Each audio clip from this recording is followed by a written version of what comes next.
Hello అండి, నమస్తే. Welcome to the spice route. Telugu spice రూట్లో ఈరోజు మనం రాయలసీమ స్పెషల్ రాగి సంగటి, దాంట్లోకి కాంబినేషన్ ఆకుకూర పప్పు అండి.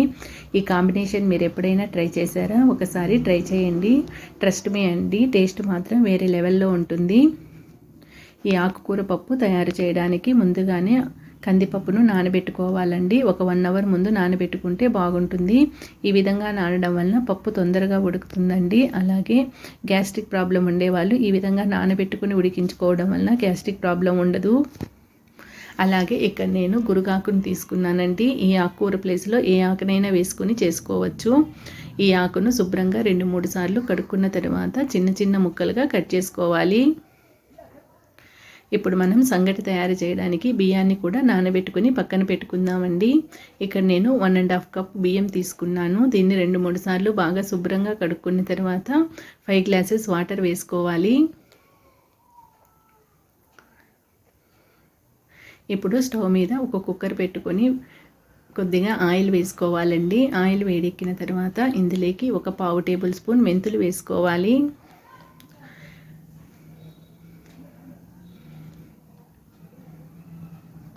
అలాగే ఇందులోకి కొద్దిగా ఎండుమిరపకాయలని వేసుకోవాలండి. ఆకుకూర పప్పును ఎండుమిరపకాయల కాంబినేషన్లో చేసుకుంటే చాలా టేస్టీగా ఉంటుందండి. మీకు ఎండుమిరపకాయలు నచ్చకపోతే ఈ ప్లేస్లో పచ్చిమిరపకాయలను కూడా వేసుకోవచ్చు.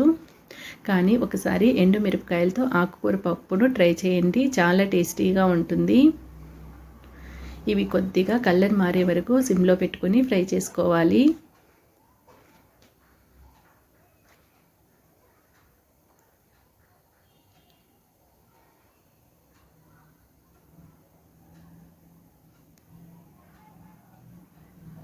ఈ విధంగా ఇవి ఫ్రై అయిన తర్వాత ఇందులోకి మనం కట్ చేసి పెట్టుకున్న ఆకుకూరను వేసుకోవాలండి.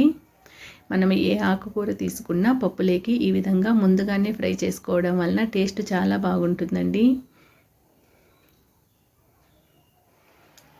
తోటకూర, మెంతికూర ఏ ఆకు వేసుకున్నా ఈ విధంగా స్టార్టింగ్లోనే కొద్దిగా ఫ్రై చేసుకోండి, టేస్ట్ చాలా బాగుంటుంది. ఈ ఆకు మొత్తం కొద్దిగా మగ్గే వరకు ఫ్రై చేసుకోవాలి.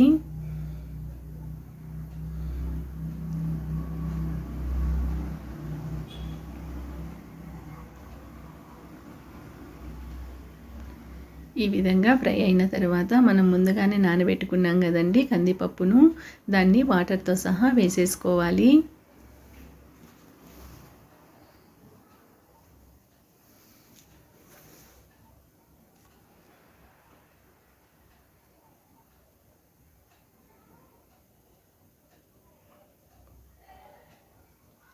పప్పును ముందుగానే 2-3 సార్లు బాగా కడుక్కొని వాటర్ పోసుకొని నానబెట్టుకోవాలండి.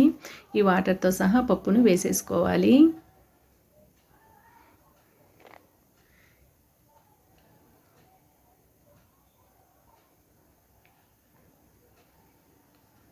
ఈ విధంగా పప్పు వేసుకున్న తర్వాత ఇందులోకి ఒక 1/4 టేబుల్ స్పూన్ పసుపు వేసుకోవాలి.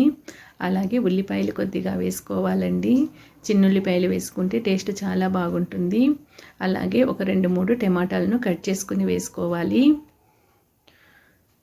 ఒక 1/2 టేబుల్ స్పూన్ ధనియాల పొడిని కూడా వేసుకోవాలండి. అలాగే కట్ చేసి పెట్టుకున్న కొత్తిమీరని వేసుకోవాలి. పప్పులో కొత్తిమీర ఎక్కువగా వేసుకుంటే టేస్ట్ చాలా బాగుంటుందండి. అలాగే కొద్దిగా చింతపండును నానబెట్టుకొని 1 కప్పులో ఈ విధంగా పెట్టుకోవాలండి. డైరెక్ట్గా పప్పులో చింతపండు వేసేస్తే పప్పు ఉడకదు. ఇప్పుడు కుక్కర్ మూత పెట్టుకొని ఒక 4 విజిల్స్ వచ్చే వరకు మీడియం ఫ్లేమ్లో ఉడికించుకోవాలండి. 4 విజిల్స్ వచ్చి ప్రెషర్ పోయిన తర్వాత మూత తీసుకొని ఈ చింతపండును మొత్తం పప్పులో వేసేసుకోవాలి. పప్పు బాగా మెత్తగా ఉడికిపోయిందండి. ఇప్పుడు దీన్ని పప్పు గుత్తితో ఎంపుకోవాలండి. రుచికి తగిన ఉప్పు వేసుకొని పప్పు గుత్తితో బాగా ఎంపుకోవాలి.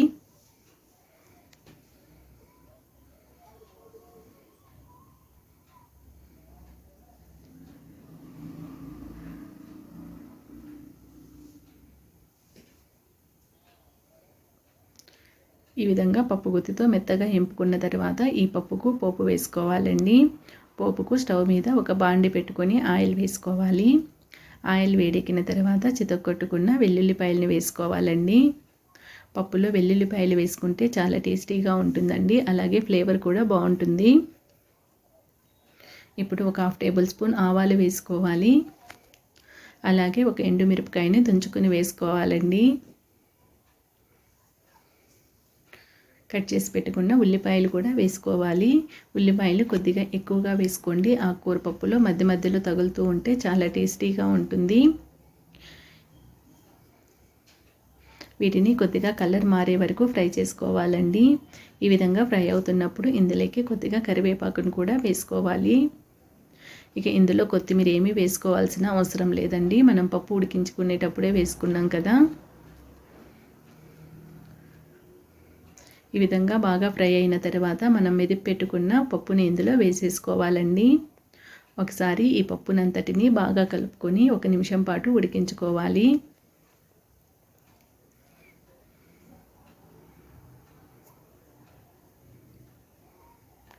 అంతేనండి, ఎంతో టేస్టీగా ఉండే ఆకుకూర పప్పు రెడీ అయిపోయింది. దీన్ని మరొక నిమిషం పాటు మరిగించుకుంటే సరిపోతుందండి. ఎక్కువగా మరగాల్సిన అవసరం కూడా లేదు.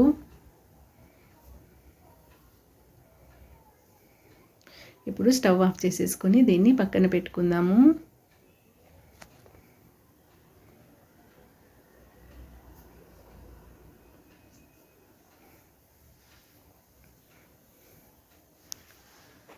ఇప్పుడు రాగి సంగటి తయారు చేయడానికి ఒక కుక్కర్ గిన్నెని తీసుకొని అందులోకి మనం ముందుగానే కడిగి పెట్టుకున్న బియ్యాన్ని వేసుకోవాలండి. వాటర్తో సహా వేసేసుకోవాలి.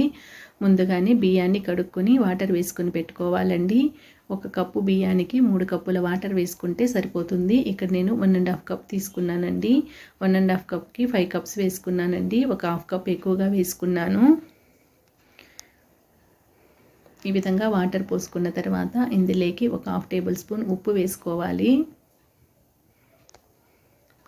ఇప్పుడు కుక్కర్ మూత పెట్టుకొని ఒక 2 విజిల్స్ వచ్చే వరకు ఉడికించుకోవాలండి. 2 విజిల్స్ వస్తే సరిపోతుంది. బాగా మెత్తగా ఉడికిపోతుంది. 2 విజిల్స్ వచ్చిన తర్వాత మూత తీసుకొని దీన్ని ఒకసారి బాగా కలుపుకోవాలండి. ఒకసారి బాగా కలుపుకున్న తర్వాత ఇది మనకు గట్టిగా అనిపిస్తే పక్కన స్టవ్ మీద వేడి నీళ్ళు పెట్టుకొని పోసుకోవచ్చు. లేదా కరెక్ట్గా ఉంటే దీంట్లో పిండి వేసుకుంటే సరిపోతుందండి. ఇది నాకు కరెక్ట్ కన్సిస్టెన్సీలో ఉంది. దీంట్లో కరెక్ట్గా ఒక 3/4 కప్పు పిండి వేసుకుంటే సరిపోతుందండి. ఈ కప్పుతో ఒక 3/4 కప్పు పిండి వేసుకుంటున్నాను. పిండి వేసుకున్న తర్వాత మంటను సిమ్లో పెట్టుకొని మూత పెట్టుకొని 1 నిమిషం పాటు అలాగే వదిలేయాలండి. ఆవిరికి ఈ పిండి కొద్దిగా ఉడుకుతుంది. 1 నిమిషం తర్వాత ఒక గంటితో దీన్ని బాగా కలుపుకోవాలి. ఒకవేళ మీరు కుక్కర్లో కాకుండా గిన్నెలో ఉడికించుకున్నట్లయితే 1 కప్పుకి 4 కప్పుల వాటర్ వేసుకోవాలి.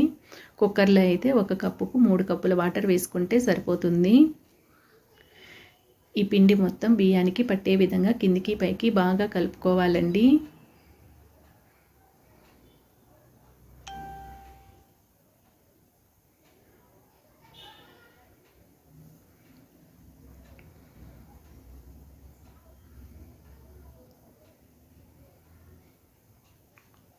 ఈ విధంగా బాగా కలుపుకున్న తర్వాత ఒక గిన్నెలోకి వాటర్ తీసుకోవాలండి. అందులోకి చెయ్యి తడుపుకొని ఈ గంటికి ఉన్న సంగటి మొత్తం తీసేసుకోవాలి. చెయ్యి తడుపుకొని ఊడ్చుకోవాలండి, లేకపోతే చెయ్యి కాలుతుంది.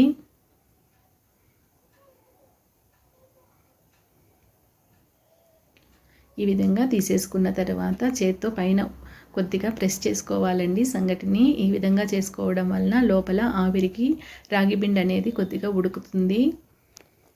ఈ విధంగా ప్రెస్ చేసుకున్న తర్వాత ఇందులోకి 1 టేబుల్ స్పూన్ నెయ్యి వేసుకోవాలి.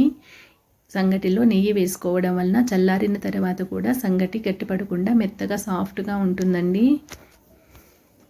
ఇప్పుడు మరొక నిమిషం పాటు మూత పెట్టుకొని సిమ్లో అలాగే వదిలేయాలి. మంటను సిమ్లో పెట్టుకోవాలండి.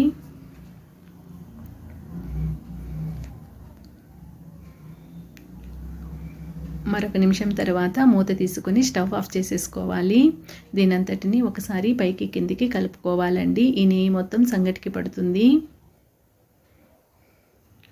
మీకు నెయ్యి ఫ్లేవర్ ఇష్టం లేకపోతే స్కిప్ చేసేసుకోవచ్చండి. నెయ్యి వేసుకోవడం వలన సంగటి అనేది చాలా సాఫ్ట్గా ఉంటుందండి చల్లారిన తర్వాత కూడా. ఇప్పుడు ఈ సంగటిని ముద్దలు చేసుకోవడం అందరికీ రాదు కదండి. వాళ్ళకు ఒక సింపుల్ టెక్నిక్తో చూపిస్తాను. ఒక గిన్నె తీసుకొని దాన్ని నీళ్ళతో తడుపుకోవాలండి. ఇప్పుడు మనకు ఎంత క్వాంటిటీలో ముద్ద కావాలో అంత సంగటిని ఆ గిన్నెలో వేసుకోవాలి. ఈ విధంగా రౌండ్గా తిప్పితే ముద్దలాగా వస్తుందండి. అలవాటు లేని వాళ్ళు, కొత్తగా చేసుకునే వాళ్ళు చేత్తో చేసుకుంటే చెయ్యి కాలుతుంది కదండి. వాళ్ళు ఈ విధంగా చేసుకోండి. ముద్ద చాలా పర్ఫెక్ట్గా వస్తుంది. చూసారు కదా, చాలా రౌండ్గా పర్ఫెక్ట్గా వచ్చింది. ఈ విధంగా రౌండ్గా తిప్పుకుంటే చాలా కరెక్ట్గా వస్తుందండి. అంతేనండి, చూసారు కదా, ఎంతో టేస్టీగా పప్పుకూర అలాగే రాగి సంగటి ఈ కాంబినేషన్ మీరు ట్రై చేశారంటే ఎప్పుడు చేసుకున్నా ఇదే విధంగా చేసుకుంటారు. చాలా టేస్టీగా ఉంటుందండి. దీన్ని ఒక బౌల్లోకి తీసుకొని సర్వ్ చేసుకుంటే సరిపోతుందండి. ఈ పప్పు కూరలోకి కొద్దిగా నెయ్యి వేసుకొని సంగటి తిన్నామంటే చాలా టేస్టీగా ఉంటుందండి. అసలు నాన్ వెజ్ కంటే కూడా చాలా ఎక్కువ టేస్టీగా ఉంటుంది. ఒకసారి ట్రై చేయండి. ఈ వీడియో కనుక మీకు నచ్చినట్లయితే లైక్ చేయండి, మీ ఫ్రెండ్స్ అండ్ రిలేటివ్స్కి షేర్ చేయండి. అలాగే ద స్పైస్ రూట్ తెలుగు ఛానల్ని సబ్స్క్రైబ్ చేసుకోండి. Thank you.